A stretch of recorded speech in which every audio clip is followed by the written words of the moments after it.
Em, can you believe we started Interview Boss in 2021? Not really. It's insane. That's a lot of episodes and a lot of hours of talking. Oh my gosh, it is. And if you're scrolling through all of our episodes, you might scroll straight past something that you really, really needed. Yes, we're always getting messages from people asking us to do an episode on something, and I'm like, we already have. So we've put together playlists to help you find the episodes that are exactly what you need, suited to your situation. They're all categorized. If you're applying for jobs, we have episodes about resumes, cover letters, job ads. If you've been offered your dream job, we have episodes on resigning, exit interviews, and how to impress at your new company. And we even have a very special playlist that's very popular for if you have an interview coming up immediately and you need just our most recommended hard-hitting episodes between now and then. For all our last-minute listeners. It's all there for you. You can browse by category and check out all the playlists at interviewboss.com.au/podcast. We're not talking about the ideal scenario of what things should look like. We're just saying what they are. And I have seen it, and I promise you it will work against you in your career if you are the exception. I hate it as well, but it is what it is. Hey everyone, and welcome back to Interview Boss. I am one half, Emma. I'm a radio journalist who's teamed up with my sister, the other half, to give you advice, inspiration and support when you're looking for a new job. Sara is a HR and recruitment top doggy, and together we're here to give you all the behind the scenes knowledge to help you in your career. Hey, half Emma. I am half Sara. Together, we are Interview Boss. Sounded like you were saying, I'm half of an Emma. I'm half of Interview Boss. Sometimes when I email people that you've been emailing and then they reply and I'm like taking over, my go-to is saying like, hello, Emma here, in brackets, the other half of Interview Boss, in case they're not across that. Oh, of course they would know. So it's like, I'm qualified to be replying, hey, hope you're well. We are Emma and Sara, and by our powers combined, we are Interview Boss. Em, do you know that reference? No, superhero of some kind. Too much of a 90s reference for you. It's by our powers combined, we are Captain Planet or whatever. No, not into that. Okay, anyway. Lame. Who are we shouting out in this episode? We are shouting out Sara. Sara with no H though. She's just a Sara, S-A-R-A. Hello, fellow Sara. She bought us 8 coffees, which is so kind. And she had the most perfect message. She said, I just came out of my interview and I nailed it. I'm not even worried about whether I get the job or not. I'm just so happy that I did a good interview. I cannot begin to express how much you helped me. I'm a chronic procrastinator. Sara, me too. Welcome. This is a safe space. But this time I found your podcast and listened to it while I was avoiding the task at hand. I went interview outfit shopping, endorsed by us. We always say, go and get yourself a fresh new outfit that you love. I cleaned my house and went for runs the whole time listening to you.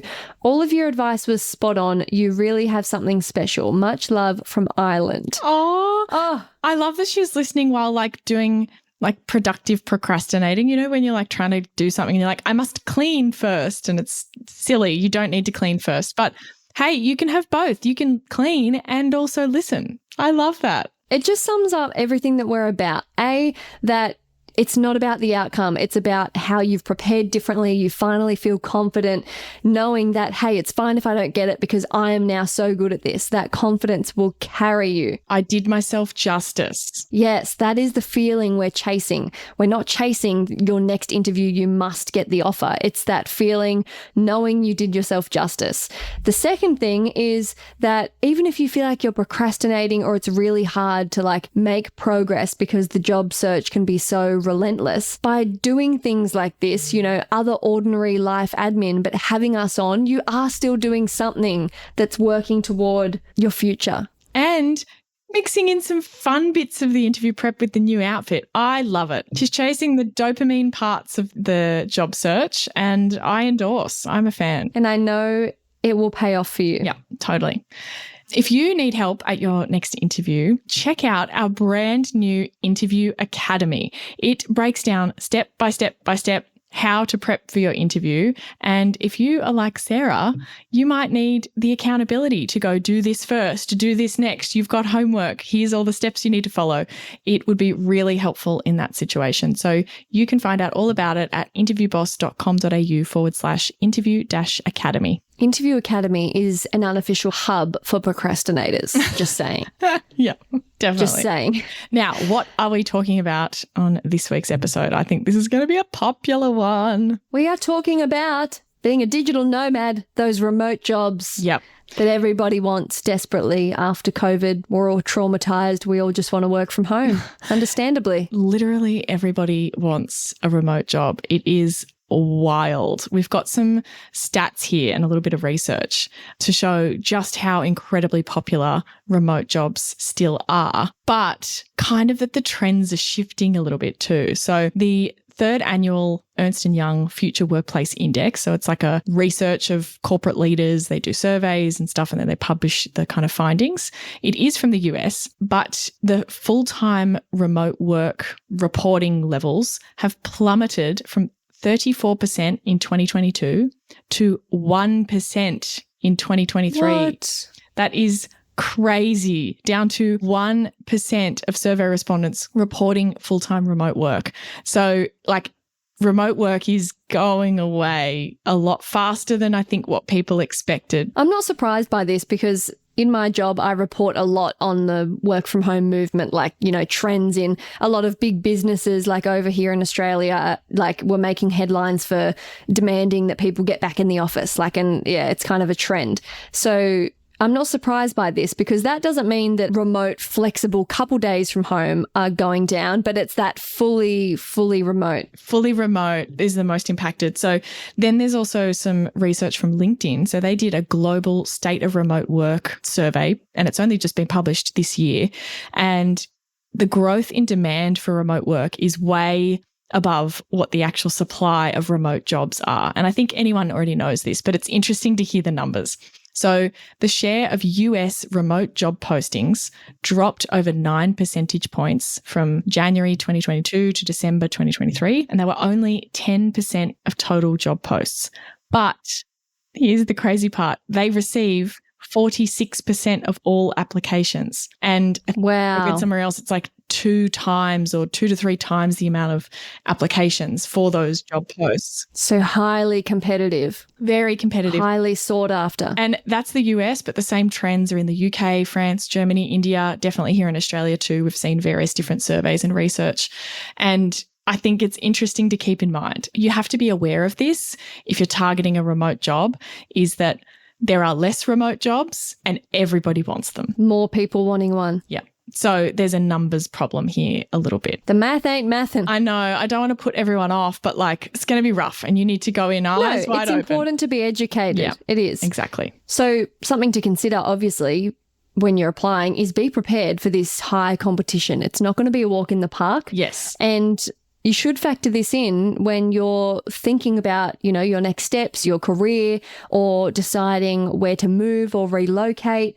I feel like a lot of people say to us, oh, I'm planning on moving over here and I'll just get a remote job. And they factor it in as if like I can just scoop that up really easily. I think get the remote job and then work out what you're going to do next, because we've had a few people reach out being like, oh, I'm applying for all these jobs. I have to do remote only because of XYZ reason, because I'm regional, because of my kids, because I moved here and there's not good job prospects. Because of whatever the reason is, I need only remote and I'm really struggling. And all of our advice still applies, obviously, but when you've got that many more people applying than regular jobs, the game is just going to be much, much more challenging, unfortunately. This is where we come in with the advice. Yeah. What if you're dead set on remote? You're like, no, I need it for whatever reasons. I need remote. Don't try and talk me out of it. How can I get a better chance at securing one? And like, I do want to talk you out of it because like it's going to be so much harder, but appreciate that for some people, this is what you're targeting. And hey, some people do get those jobs, right? Like somebody's got to get it. It may as well be you. So use the filters on the job boards. Like I think it'd be very silly for a company to be reposting a remote job and not ticking the remote job box or whatever. So use the filters on job boards that you're looking at and check out if there's job boards in your country that are set up specifically for flexible jobs only. I think there's one called Flex Jobs. I haven't even looked at it. I don't know if it's any good, but maybe there's a version of that where you live that you can look up specifically. Only jobs on there will be some sort of flexible. Now, these are going to be competitive jobs. Being qualified isn't going to be enough. What can you do to stand out? Yes, and these jobs are going to have their pick of talent. I think sometimes people feel like, well, I'm qualified, so I'll at least get an interview. Well, that's not always how that works, because what if there are 50 people who are technically qualified? Like, they're not going to interview 50 people. So they kind of get their pick of, I want this person because I like the sound of that company. Like, if they've got so many people to choose from, they kind of get to be fussy and choose exactly what they want. So you're likely going to need to be very, very high up the list of exactly what they're looking for in order to go for these jobs. So I think keep that in mind. You could target the exact industries, the exact roles. Like, I think you're going to have a better chance if you are picture perfect for that role, as opposed to, oh, I have those skills kind of thing. Hey, Interview Boss listeners, if the podcast just isn't doing it for you and you need way more help to prep for your next interview, we have the perfect thing for you. Interview Academy. Em, tell us all about it. This is huge. This is the love child of Sara after doing hundreds of one-on-one coaching sessions, finding out what people struggle with the most, common mistakes. Sara has created the ultimate course that you can do in your own time, self-paced, heaps of modules, videos, interactive quizzes, a workbook that will become your Bible by the end that you can take with you into your interview, because if you're a long-time listener, you know that we endorse taking notes into your interview. It's a game changer. Check out more about it at interviewboss.com.au/interview academy. For sure. Your resume is going to be very, very important, more so than usual, because like Sara just said, they're not interviewing everyone, especially when they're getting such an influx. Your resume needs to do you justice, and I would not do the copy generic and, upload. I would be tailoring it very specifically for each remote posting. Exactly. And I actually think most people could stand to work a little bit more on their resume, to be honest. Like, listen to our resume episodes. They are not as popular as our interview ones, and that I get it, because you've got an interview and whatever, like, you're not really worried about your resume. If you're applying and you're not getting interviews, make sure you've listened to all of our resume content. I promise you'll find something to improve. Yeah, it can help. And look, I'm the first to say there's only so much you can do with how you're presenting your skills, but you want your resume to do what your skills are and your experience is justice. They will be making the judgments on, you haven't done this thing. A resume is not going to solve that problem for you. But if you have done that thing and it's not clear, you can make it clear, right? Like, you want it to be as good as you can make it. Definitely. And know that certain industries and roles are way more likely to hire remote. So tech, for sure, by far, will hire the most remote positions. So just be aware of that. And so it's some industries, so the whole tech industry and maybe all of their jobs might be more remote, but some actual job titles and roles will suit remote a lot better. So like an HR job is actually pretty unlikely to be fully remote unless the whole company is fully remote. So you might want to do research on what companies are completely remote on their workforce and then look at what they're posting, because you might not come across them doing a search another way. Your career in radio is pretty much never going to be remote, right? Unfortunately, I never have a chance of working from home ever. Ever, ever, ever. But I wanted to kind of show how this can come in handy, because copywriting might be, or like writing articles, way more likely to be flexible, like probably very likely to be flexible. And recruitment, again, I don't think it's likely to be remote, but it's more likely than HR to be remote for sure. So you might have to factor that in of like what kinds of roles you're going for and the job titles that you're searching for. Does that suit remote work? And I think it might be a controversial opinion here about remote work and kind of what it suits. What's the most common thing, you hear people say of like, why do I need to come back into the office? I've been fine from home. Like, what's the most common kind of things that people will say? Probably because they're going to the beach on their lunch break and like... No, but what do they say in the news of like, I don't understand. Why do you want me back? I'm getting all my work done. Yes. And what do they normally say beyond that? It's not just I'm getting my work done, but like... I can get my work done quicker at home. I'm like more productive.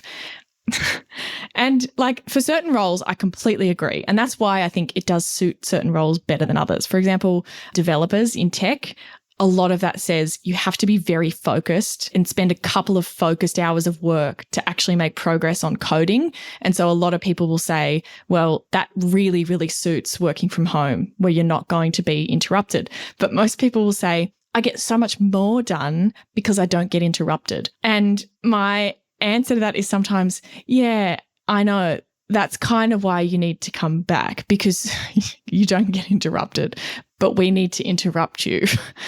Do you know what I mean? Like that's kind of the problem is that I can't interrupt you. And therefore stuff that suddenly comes up and is a priority can't be dealt with quickly anymore because you can't be interrupted. That's like the reason that you're stating is actually the reason that sometimes it doesn't work. Now, I think hybrid is the way of the future for sure. Fully remote, I think, can work really well if it's certain roles. And if it's the whole company, I think that works really well. I think that's why it did work in COVID because everyone was at home. But some people being fully remote in an otherwise kind of hybrid or in-person company, I think it can be really tough because then everyone's on online calls all the time.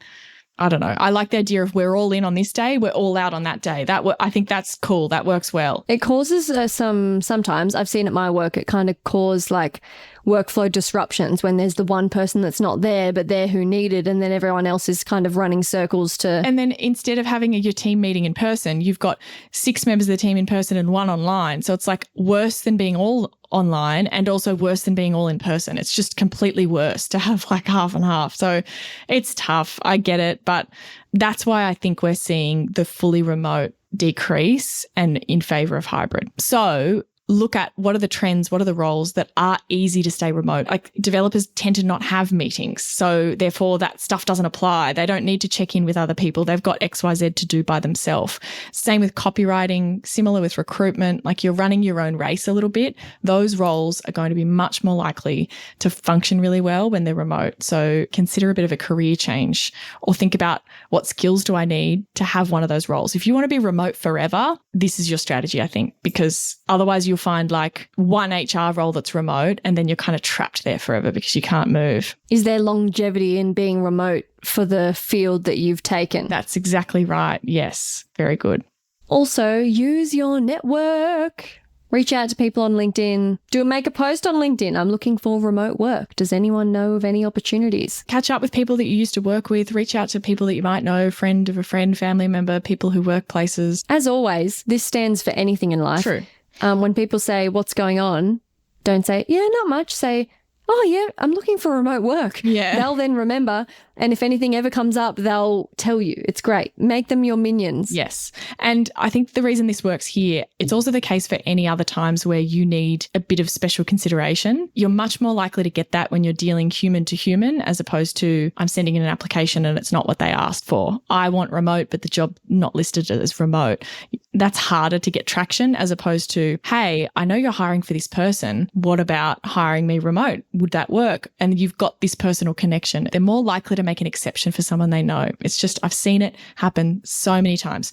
Hey, this role can't be part-time, but I've got a friend of a friend. Ooh, maybe that works. It just happens. Some companies also could be open to the idea of hiring someone remotely if they're struggling to fill it locally, and then you hit them up and slide in with the right skills. So maybe they haven't considered it up front as in, hey, we're hiring specifically for this. But if they've had that ad up for like months and there's just no one locally that can do it, maybe they'll, out of desperation, not saying you're not worth it, but go, wow, maybe we really do need to open our scope and look at something else. Exactly. And could you come up with something then? I know we're trying not to talk people out of it, of like being there once a quarter and like paying to travel to wherever the office is to have catch-up meetings or... Yeah, spend a week or... Yeah, something like that, and reach out with that proposal. I think this works better with smaller or medium-sized companies. I think the larger the company you go, it's like they're going to have policies and rules. They're established. And like if it's not remote, then it's not remote. Like I think you're going to have more flexibility the smaller you go. Now, we've done the advice on if you are dead set on staying remote, but We're going to play devil's advocate and see if we might be able to give you some other thoughts. So hybrid is really the new normal. Like Sarah just said, that's the way things are heading. That's really what a lot of big companies are trying to pull back toward. What would it look like for you to consider a hybrid approach? And maybe you could be creative about how you arranged your in-office days. If you've only got to be in the office 2 days a week, can it be Wednesday, Thursday, so that Friday and Monday surrounding the weekend is at home? And that gives you flexibility to go away.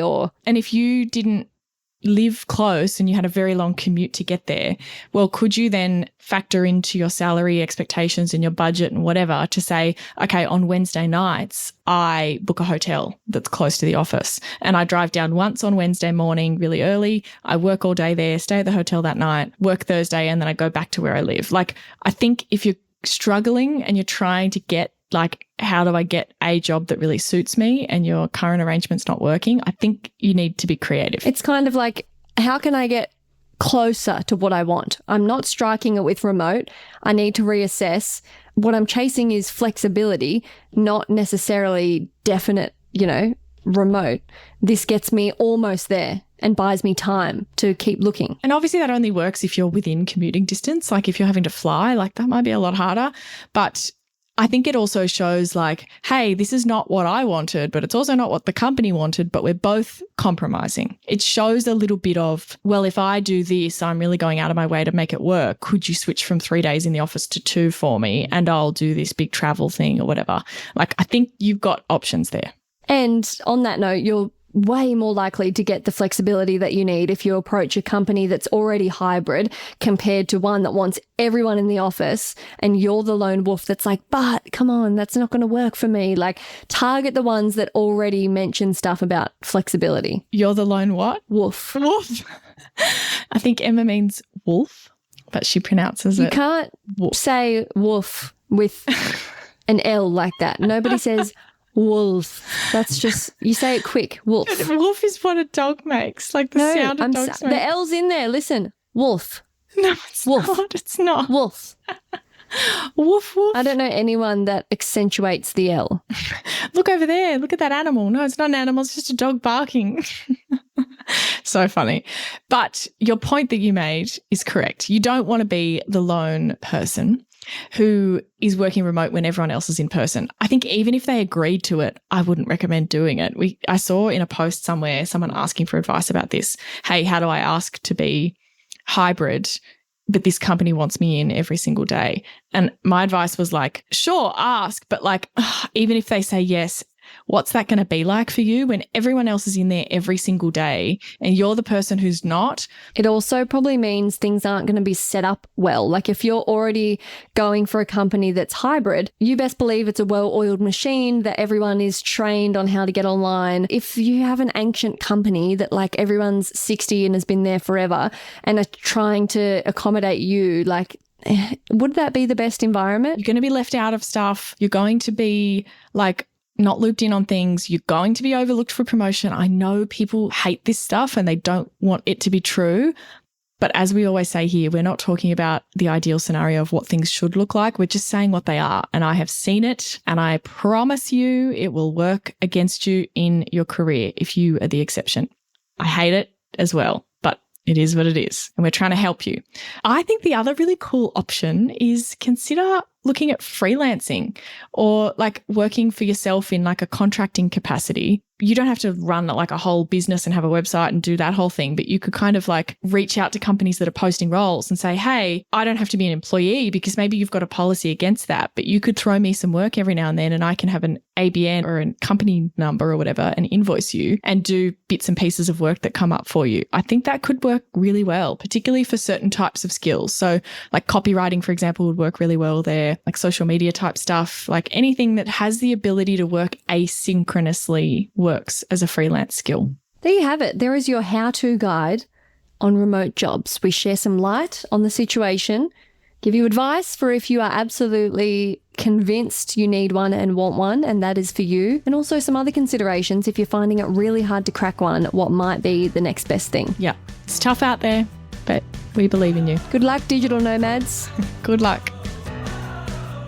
Thanks so much for listening to Interview Boss. If you like hearing the sound of our voices, follow us in Apple or Spotify or whatever other pod app that you're listening on, or tell someone else about the show so you can help them in their job search process, and it lets us help even more people. For more advice, inspiration, and a supportive community, throw us a follow over on Instagram.